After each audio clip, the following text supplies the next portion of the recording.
ఎర్రటి ఎండలో ఈ అమ్మగారిని చూసి గుండెలు ఎంతో తరుక్కుపోయినాయి.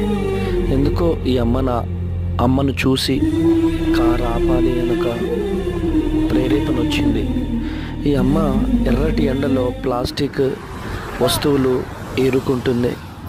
ఈ అమ్మని చూడగానే ఒక తెలియని వేదన, తెలియని దుఃఖం నాలో కలిగింది. సో ఈ అమ్మ దగ్గరికి వెళ్ళి అడిగిన తర్వాత, అయ్యా నాకు ఎవరు దిక్కు లేరు, నా భర్తకు భోజనం పెట్టాలి, నా భర్త మంచం మీద పడున్నాడు అని చెప్పినప్పుడు, తన వేదన విన్నప్పుడు ఎంతగానో బాధ అనిపించింది.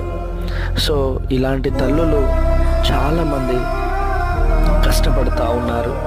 సో తను ఒక్కొక్క బాటిల్ ఏరుకొని ఒక బస్తా బాటిల్ అయితే చేసుకుంది.